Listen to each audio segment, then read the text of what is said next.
This is Our Voice 360 podcast, our perspectives, our way.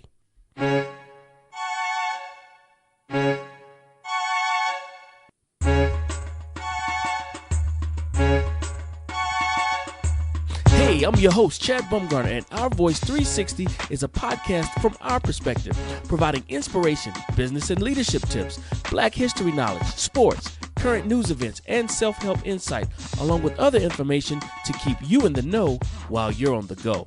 Today, we'll kick off the show with a little motivation and inspiration from none other than Mike Brown. Right after that, we'll get some great business and leadership tips and insight from the leadership coach himself, me, Chad Bumgarner. Then we'll switch gears a bit and get educated on who we are when Mike Brown comes back to us with some Black history pearls of knowledge of self. Next up, we'll get our sports commentary and updates with our sports guru, Pete Hunt. Following Pete will be the brilliant and talented news reporter, Fentress Chestnut Fountain, with our current news events information. And rounding out the show will be our main man, Ivan Hunt, with his very own segment, Keep It Moving, showing us how to overcome any obstacles we face in order to gain success in life. Okay, are you ready? Let's go! Hello, everybody. Welcome back to Our Voice 360. This is M. Brown. Listen.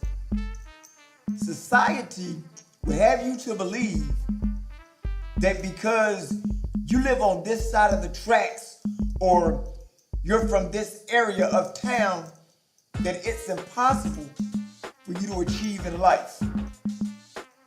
Untrue. Very untrue. Never be afraid to beat the odds. Never be afraid to step out of the box, out of your comfort zone, to achieve a better life for yourself and your family. All right? Always remember that. People do things and say things to try to hold you back. For one, out of fear, because they know that if you get a hold of what they've got a hold of, you're going to be successful at it. Never be afraid to do that. And while you're in the process of doing what you need to do, don't tell everybody what you're doing. Because everybody is not happy for your success. All right? Never be afraid to beat the odds. Always remember that. This your man, M. Brown. Y'all know how we gets it in. Love y'all, man. Stay blessed. Keep doing what you do, man. Never be afraid to beat the odds. Know yourself. Know your worth. I'm out. Peace. You're listening to the Our Voice 360 podcast, our perspectives from our way, keeping you in the know while you're on the go.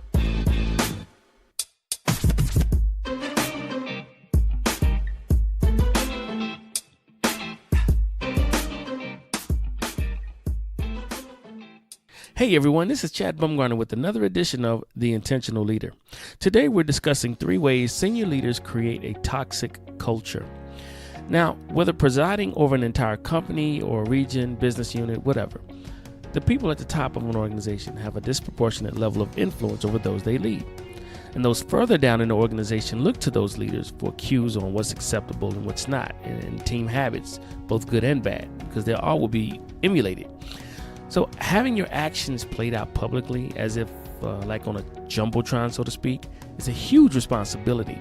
And unfortunately, too many teams don't take this responsibility as serious as they should. The consequences can be farther reaching than most leadership teams realize. At their best, leadership teams synchronize their organizations into cohesive powerhouses. And at the worst, they set an example that some of the worst habits will be tolerated and perhaps even rewarded. Nonetheless, these are 3 habits that have been seen to have the most negative influence over a company, and some advice on how to fix them. Number 1, scatter priorities. It's astounding how badly most leadership teams use their time together. They set meeting agendas haphazardly, frequently only days beforehand, if at all. These conversations veer off topic, often into minutia.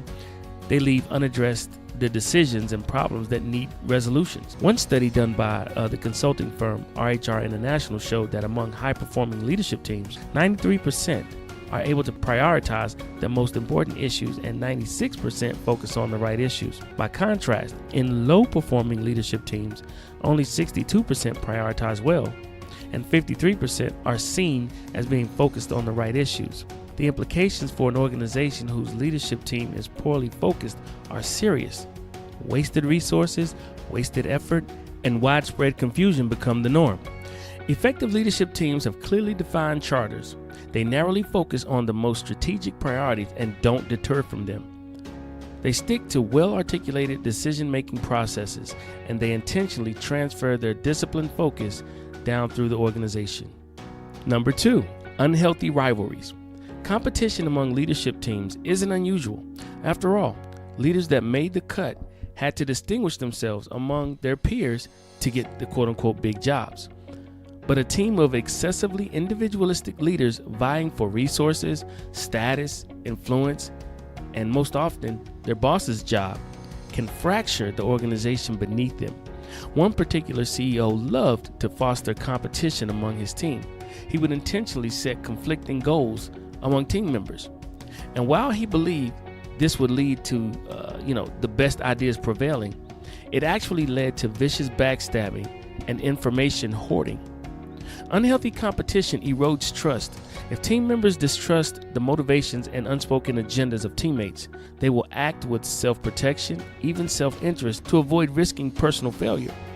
And when things don't go as hoped, people point at one another in blame rather than healthy accountability.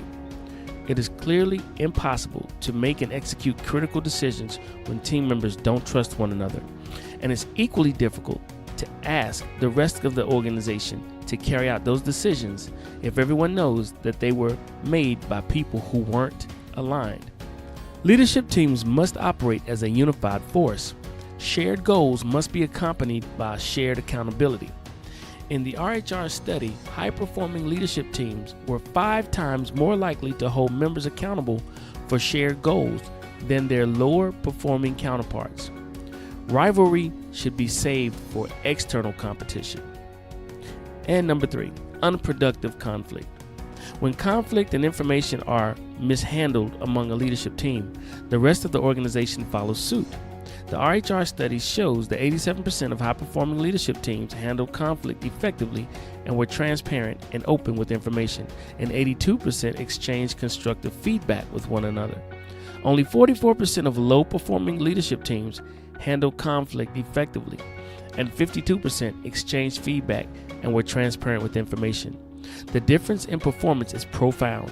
Among the high-performing teams, employee engagement averaged 87%, while among low-performing teams, it dropped to 45%. Speaking negatively behind one another's back, withholding honest perspectives, or pocket vetoing decisions after they are made should be unacceptable. Leadership teams should have written norms that they won't engage in these behaviors, and they should share those norms with the rest of the organization, asking others to hold them accountable. I've seen the best leadership teams handcraft these behavioral norms themselves, publish them to the rest of the organization, and regularly assess performance against them. In my experience, when you know the organization is watching how well you stick to your own rules, you'll think twice before breaking them.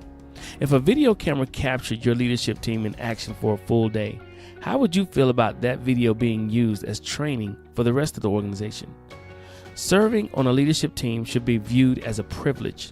Along with that privilege comes a responsibility to behave in ways you would be proud to have the rest of the organization emulate. Well, that's it for me. This has been another edition of The Intentional Leader. To find out more about me and what I do, please visit my website at www.chadbumgarner.co. You can also hit me on Twitter, as well as check out the video versions of these podcasts on my YouTube channel. Thank you so much for tuning into Our Voice 360, our perspectives, our way. And remember, great leadership equals great results. How are you leading? Attrition for companies has always been expensive, and the cost of losing good workers is rising. The Society for Human Resource Management predicts an overall turnover rate to be close to 19%. Here at the CDV Consulting Group, we can create a plan to help minimize the risk of losing good people, therefore keeping your company on the competitive edge. Contact us today at www.chadbumgarner.co or at 678-571-2773. Remember, great leadership equals great results. How are you leading?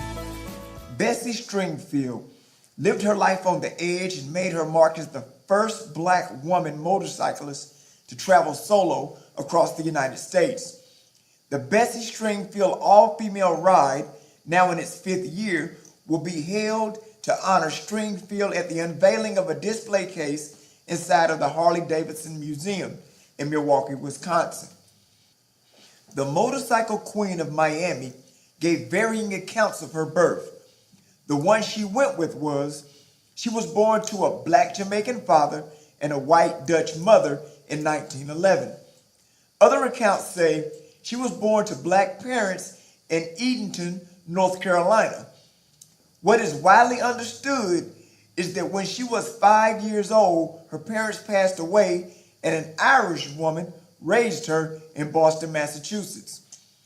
At 16, Stringfield was given a motorcycle by her caregiver, a 1928 Indian Scout. 3 years later, at the age of 19, she embarked on the first of 8 cross-country trips with stops at carnivals and stunt shows. She made a name for herself as the black woman motorcyclist, earning money on her long road trips. However, because of her race and gender, she was often not accepted in many different hotels and was forced to sleep on her motorcycle at night. Stringfield was married and divorced 6 times, but never had children. She kept the last name of her 3rd husband, Arthur Stringfield, throughout her career. As her carnival stunt career slowed, Stringfield shifted gears and worked for the U.S. Army as a civilian motorcycle dispatch rider during World War II. She was the only woman in her unit and was essentially trained as a soldier. Although she was a fearless rider, she endured racist attacks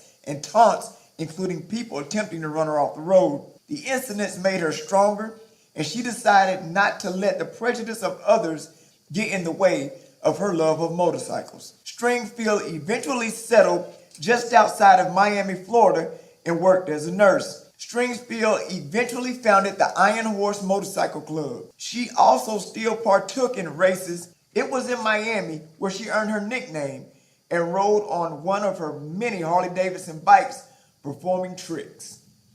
Stringfield was inducted into the AMA Motorcycle Hall of Fame in 2002. Riding well into her later years, Stringfield at 82 passed away in 1993. Thank everybody for joining in Our Voice 360. Once again, know yourself, know your worth. I'm out. Peace. Whether you go from state to state, coast to coast, there is no job too big, no project too small for Elect Graphics and Photography. If it's important to you, then it's important to us. Allow Elect Graphics and Photography to take care of all your graphic design, audio, and video needs. You can reach us at 828-855-3057. Thank you. You're listening to the Our Voice 360 podcast, our perspectives from our way, keeping you in the know while you're on the go.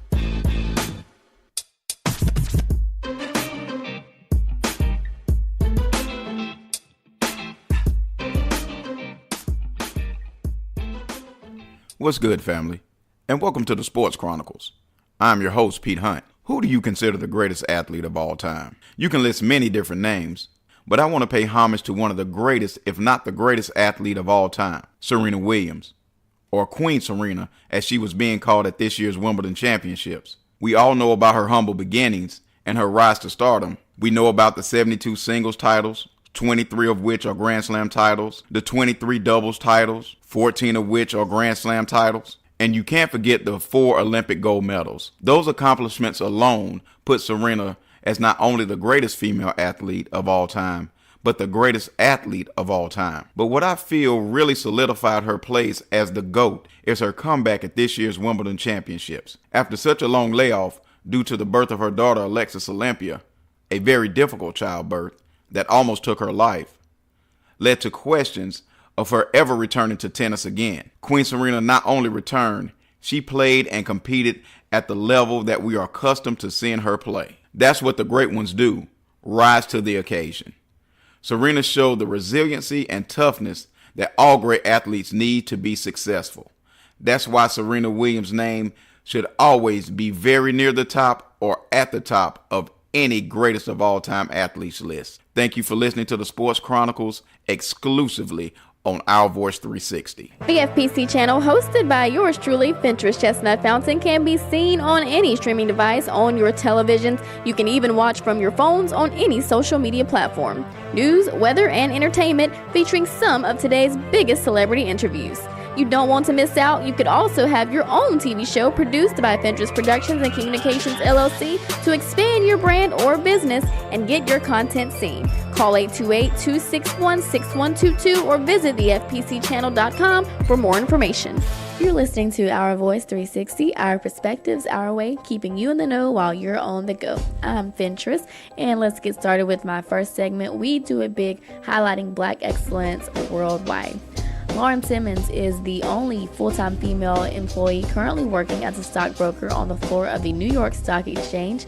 She is also one of the few women in history to occupy a trading role, and according to the BBC, she joins a short list of women who have signed their names in the book containing the Constitution of the New York Stock Exchange alongside the likes of John D. Rockefeller. The 23-year-old graduated from Kennesaw State University in 2016 with a bachelor's degree in genetics. Not only is she the only female full-time stockbroker, but she is also the youngest and only the second African-American woman to ever serve in the position. Loyola Marymount University professor Dr. Sean M. Anderson has been selected as a 2018 Black Enterprise Magazine Modern Man of Distinction for his work that focuses on establishing corporate social responsibility in sport. As an educator, scholar, speaker, and consultant, Dr. Anderson works tirelessly to utilize the platform of sport as an agent for social change. Dr. Anderson says sport has the ability to bridge communities, explore the boundaries of racism, and revitalize communities. But understanding how to utilize sport in this manner is often misunderstood. This is where my work comes into play. Dr. Anderson, along with other modern men of distinction, will be honored at the 2018 Black Men Excel Summit on August 29th through September 2nd at the PGA National Resort and Spa in Palm Beach Gardens, Florida. Locating classical music written by living Black composers worldwide is now just a click away thanks to a new directory developed and launched by the not-for-profit Rachel Barton Pine Foundation. The directory is designed for those seeking to commission new works for performers, conductors, and concert programmers seeking existing music, and for other researchers and scholars of contemporary classical music. The directory is part of the RBP Foundation's Music by Black Composers project, which aims to bring greater diversity to the ranks of classical music performers, composers, and audiences by making the music of Black composers available to everyone. In October 2018, NBC will take another monumental step towards showing the world Black is classical with Ludwig Master's publication of NBC Violin Volume 1, the first in a series of books of music exclusively by Black classical composers from around the world. The idea for NBC started with a recording Rachel Barton Pine made for Cedille Records in 1997 titled Violin Concertos by Black composers of the 18th and 19th centuries. The album contains historic compositions by Afro-Caribbean and Afro-European composers from the classical and romantic eras that had been unjustifiably neglected. For the third consecutive year, 9-year-old Morgan E. Taylor and her father, G. Dog Taylor, participated in the Author Pavilion at the 2018 Essence Music Festival. Their repeat participation was based on the popularity of offering books that reflect positive images of African American children. Morgan's one-of-a-kind nonfiction picture book, Daddy's Little Princess, introduces real princesses and queens of color from all around the world. Morgan says, every little girl should believe she's a princess. Daddy's Little Girls derived from a conversation Morgan had with her dad about the lack of diversity seen in children's books about royalty. Daddy's Little Princess has been featured on national mediums including the International Civil Rights Center and museum Essence.com, Today's Show Online, and many more. Morgan's motto is rock your crown, and she has been rocking hers and encouraging others since Daddy's Little Princess was published. Her website is daddyslittleprincess.me. And moving on to the second segment, giving you the scoop on what went on in history this week. On July 16, 1872, Ida B. Wells Barnett, the African-American journalist, newspaper editor, and civil rights leader, was born. Ida B. Wells Barnett was one of the most outspoken leaders of the civil rights movement at the end of the 19th century and the 20th century. She was a staunch crusader against lynching, which was prevalent in those years. She was active in the women's rights and women's suffrage movements and established a number of notable women's organizations. On July 17, 1862, Congress passed the Second Confiscation Act, which stated that the slaves of Confederate officials, military or civilian, who did not surrender within 60 days of the act's passage would be freed. The act was only applicable to Confederate areas that had already been occupied by Union troops. Although President Abraham Lincoln opposed the act, it eventually led to the Emancipation Proclamation. On July 18, 1918, Nelson Mandela was born, and he became one of the most celebrated people on the planet, representing to many a formidable example of someone who was able to forgive his oppressors while providing a powerful voice for those who had been oppressed. Mandela served as president of South Africa from 1994 to 1999, the first person ever to be elected in a fully representative democratic election in that country. On July 19, 1971, Patricia Roberts Harris started her second term as a Secretary for Health and Human Services. Harris was the only African-American woman to serve in 2 cabinet positions. She served as Secretary of Housing and Urban Development and as Secretary of HHS, both in the administration of President Jimmy Carter. She was also the first African-American woman to serve as a U.S. ambassador, representing the nation in Luxembourg during the administration of President Lyndon B. Johnson from 1965 to 1967. On July 20th, 1916, the Wheatley Providence Hospital was founded. It was the first medical facility to serve the black community of Kansas City, Missouri. The hospital was the vision of Dr. J.E. Perry, a Meharry Medical School graduate. Because blacks in Kansas City were excluded from medical services and training at medical facilities. As the need for African American doctors and nurses grew, so did the hospital. The campaign for a greater Wheatley Providence began in 1917 to raise money for a bigger place, and the hospital moved to a larger facility the following year. And that wraps up a rundown of this week in Black History and the We Do It Big segment. As always, I'm Fintress. Thanks for listening. You're listening to Our Voice 360, our perspectives, our way, keeping you in the know while you're on the go.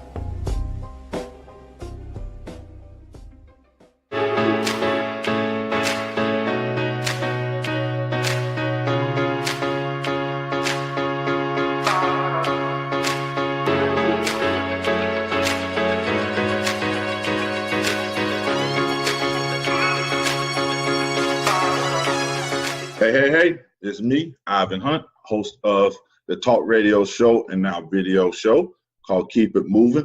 And my guest this week is April Diane, coming straight up out of Queens, New York. And she is a queen herself. I've had the fortunate opportunity to also be on her show, which I'm sure she'll make mention of. So you can check her podcast out as well. But without further ado, April Diane, good Sunday afternoon. How are you? Good afternoon, Ivan. I am thankful for today and really honored to be a guest on your show. So thanks for having me. Cool deal, and my pleasure. I know that you're a wellness person, lack of a better term. So what exactly is your definition of wellness? Balance, in essence. Mind, body, and soul balance. That's my definition of wellness. Mind, the experience, experiencing a state of homeostasis within your being, you know, where you have a good amount of energy, your body is speaking to you and you're listening and it's sending clear messages to you and you're able to respond. That's wellness. And what drove you in that direction to make this your calling or passion or purpose in life? That's a great question, actually. I myself experienced anxiety and depression, and I didn't really know that. I didn't know what exactly I was experiencing. I just took some inventory and begin to identify certain patterns that were in my life that I was encountering, and did a little bit of research, and it matched up with those two symptoms that's what they basically are, that we've labeled them as anxiety and depression. Right. And I suffer from mood disorders, you know, so I've been identified ADHD, bipolar, borderline personality disorder. So I have an appreciation for what it is you do as far as health and wellness is concerned, and the positive impacts it can have on your life. So where does creating the habit of wellness start with someone who may suffer from depression or anxiety? Wellness starts in your mind. It starts with a decision that something has to change. It starts with making you a priority and your overall well-being a priority. Starts you have to take inventory of yourself. Now, that's the second time you used the word inventory. So what exactly do you mean by take inventory of yourself? What are you counting? So is it like an inventory at Walmart or Walgreens, or what is inventory to you? It's a lot of different things that make up your inventory, your meal plan, your lifestyle in general. So how you're eating, your feeling, how you're feeling. If you know there are patterns, like we have patterns, whether we've consciously created the patterns or whether we've unconsciously just regurgitated patterns that were kind of passed down to us. Okay. So the inventory to me would be like, how are you feeling? How is your life shaping?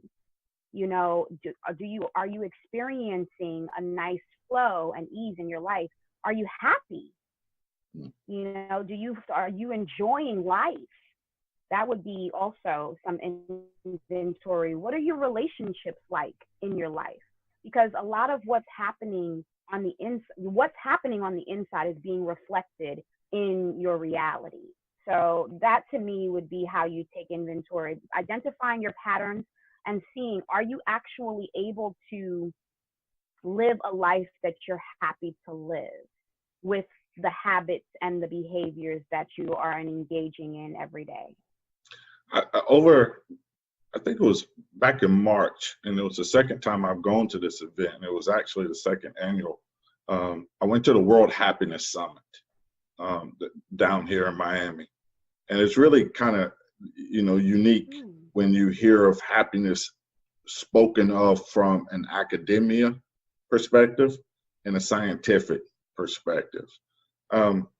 How does then that align with being in touch with yourself? How do you get in touch with yourself and learn the language of your body and your mind, soul, and spirit? You have to listen.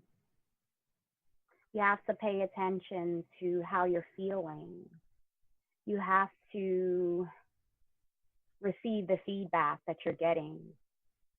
Basically it's you're observing yourself. Right. There are patterns. I can't stress that enough. Like, you really have to pay attention to the patterns, the type of relationships you're attracting, whether they're friendships or romantic or otherwise. Those things are important for you to do. So key being, you have to listen to your life. One of my experiences has been, as far as is knowing, the term that pops in my head is emotional intelligence, right?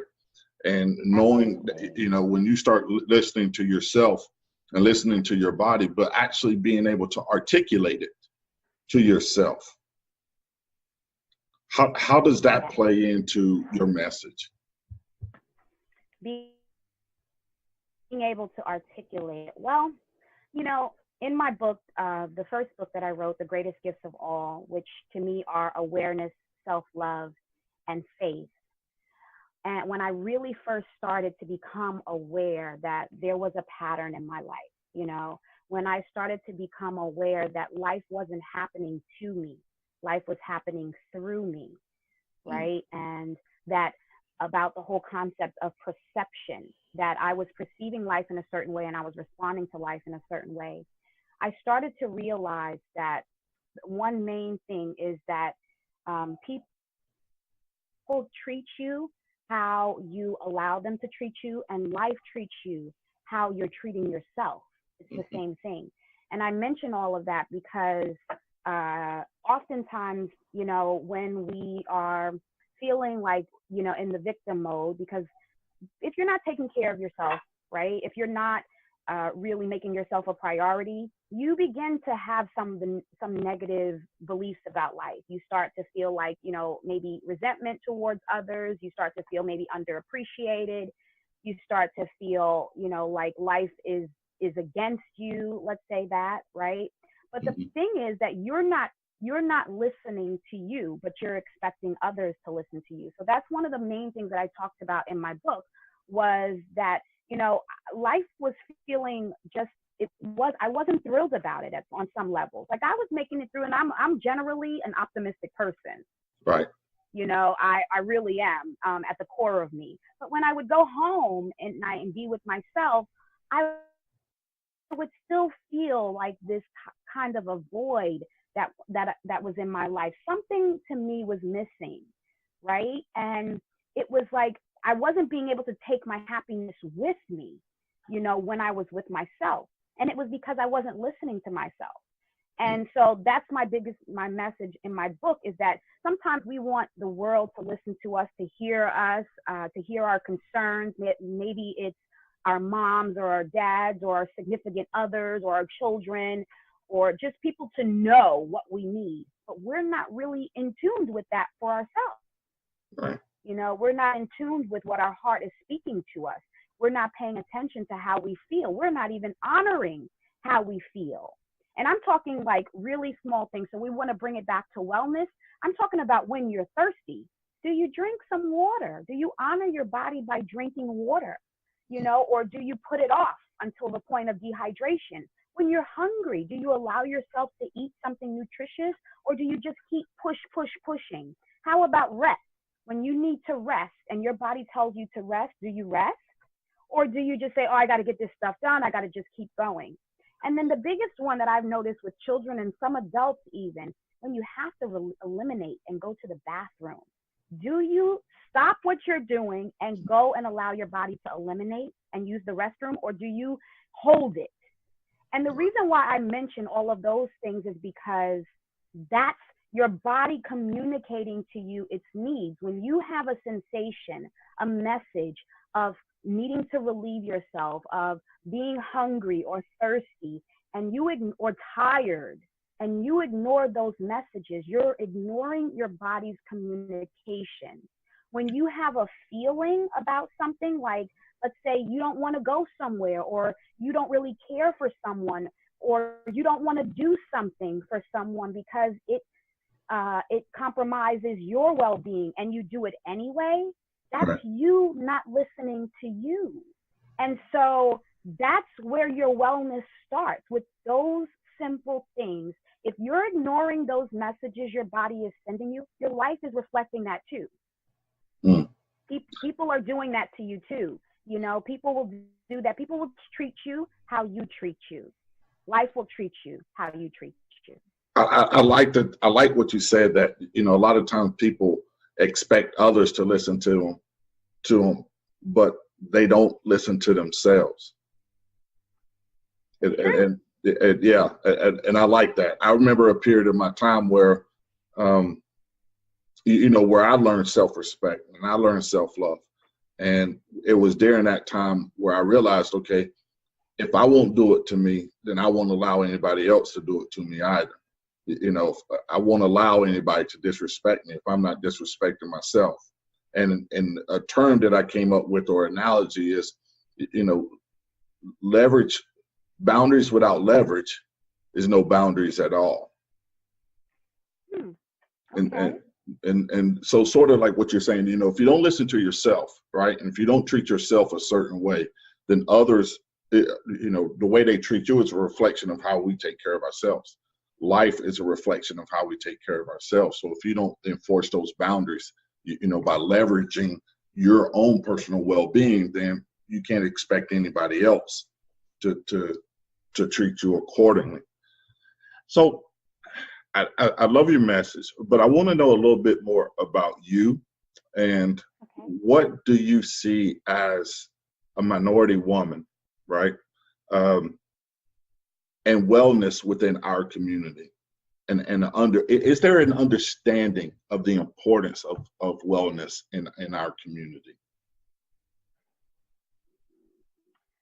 Yes and no.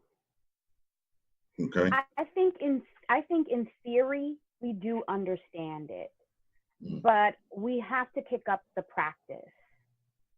Like, we've made it secondary. You know, many people in quote unquote minority communities learn their self-development and their self-care from religious institutions. And not all, I'm not saying all, but many. Whether it's directly or indirectly, meaning whether there's somebody there's usually the leaders in different communities, they start their foundation in church many times. That's where they build their influence by being a part of some sort of organization. It doesn't necessarily have to be a church, some sort of an organization. So whatever principles are adopted in that organization, that's kind of what's reflected in the community, in the family, in the household. You know, so because they have influence, not necessarily because what they're speaking is truth, but because enough people are listening to them and the resources and revenue comes from there. So people listen sometimes as a result of just needing to survive. You know, they'll adopt your principles and stuff because maybe they don't know about their own power and their own abilities. They don't have enough belief in themselves and their abilities. So then they adopt the beliefs of whoever is the dominant voice in the community, right? Whoever has the most influence meaning the most resources and so on, you know. So a lot of times people are taught to give. And I'm talking, when we talk about minorities and you're speaking about women in general, that's the biggest message that we've gotten. And I'll speak for myself personally. I was a part of a church when I grew up. My family still is big into church, and I'm not against churches. That's not what I'm saying. I'm just saying that sometimes in churches we're taught to give. It's better to give than it is to receive, right? And I think that we're missing understanding that message a little bit. You have to give to yourself also, you know, in order for your being to receive from your being as well. And it's important to give from your saucer, not your cup. I've seen so many people get to the point of depletion, and then now they're like, well, now who's going to help me? Who's going to give to me? You know, but if you were doing for yourself what you're doing for everyone else, you wouldn't be as needy about it. You would be able to do, you know, if there would be a balance in place. So I think that's my biggest message to women in general. You have to take care of yourself in order for you to be able to take care of others. And we've seen this message time and time again. When we talk about the airplanes, you know, you got to put the mask on yourself first in order to be able to help the people next to you. If you don't have oxygen and vitality, how can you give that? Right. And that's a great point. My wife and I actually, two things real quick. And I went to a seminar last weekend, and I met a gentleman there. He was running one of the little tracks, and he gave a story about his employees, and some of his team members were actually in the room. And he told them, he said, the first thing I have them do is open up an individual investment account. He said, if they don't do it, he said, I fire them. He said, because the most important thing is to actually invest in yourself. You put 10% or whatever you earn into yourself first. And my wife and I actually had this conversation last night even. She was reading this book, and she did this exercise where she drew a box and put all the people that are most important in this box, you know, in her personal life. And then she drew another box, and all the people she felt that depended on her. And she compared the two boxes and realized that, you know what, wait a minute, I'm exerting all my energy, I'm giving, right, to all these other people, and they're not reciprocating that energy back to me. So in essence, they're depleting, you know, her strength as a woman and as a person and as an energetic force, which trickles into the box that was most important to her, which was actually her family and et cetera. And so it was interesting, that you mentioned that, and then having that that conversation with my wife, just last night. And I agree. And I agree that we give really with the expectation of receiving when we're down on our luck as well. And so that's kind of unique. If we're about to wrap up the show, what would be your parting message to the Keep It Moving audience? Well, my parting message would definitely be to take some time to connect with you. Make your self-care a priority. I know that a big part of our purpose is to, unite with others and connect and to serve, right? I believe in that. But we can serve better when we have more to give. And I think that by giving yourself the time, the care, the wellness, you're also positioning yourself to be able to show others a good example of self-care and eliminate the obligation of like taking the ego out of the whole giving component, like giving with the expectation of receiving. You're able to give more genuinely. Right. So make your self-care and your wellness a part of your training for your service to others, so that you can be an example for others to see, so that people are taking responsibility for their health and their wellness, because nobody can take care of you like you can. Right. And with that being said, April, I want to thank you for being on the show. I want to add one little thing to that. Giving. I think a lot of times what people do is they give more than they have. And when it comes time to give, they don't know how to say no to giving. And I think that's important, just for the listeners and the audience, that, give, but give what you can afford to lose, and give what you have, but also have the fortitude and the strength to say, no, I can't give. I don't have it. And know that it's okay, and there's no need to have this guilt trip. So without further ado, I think that's important. Go ahead. No, I was going to say, I think that that's really important too. And I think that one of the things, you'll be able to easily discern who's necessary to keep in your life and who's not. Because like the example that you mentioned with your wife, people who want to see you really do well and they really have your best interest at mind, they're going to be replenishing you as well. And they don't want to see you depleted. They want you to be honoring yourself.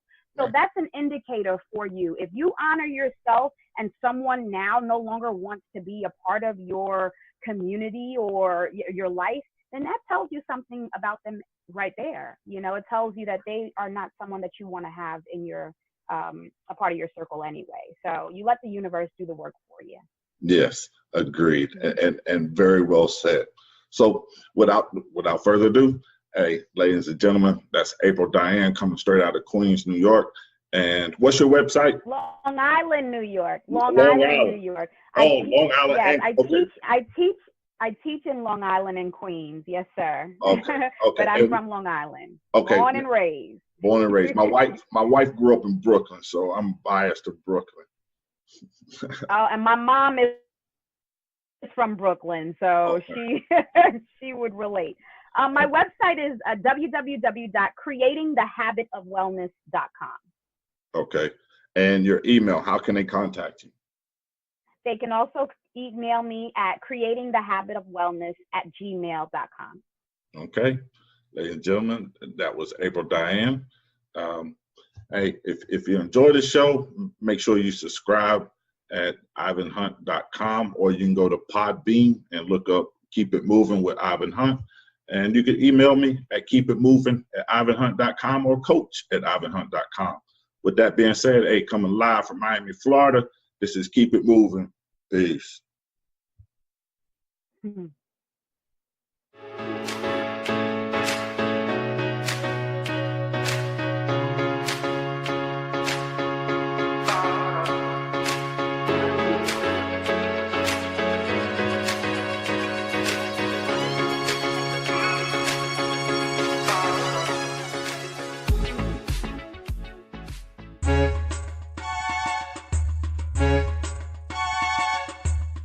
Well, folks, that's it for this week. I'm your host, Chad Bumgarner. I want to give a shout out to my Our Voice 360 team, Mike Brown, Pete Hunt, Ventress Fountain, and Ivan Hunt. As always, thanks for tuning in to Our Voice 360, our perspectives, our way, keeping you in the know while you're on the go. See you next week.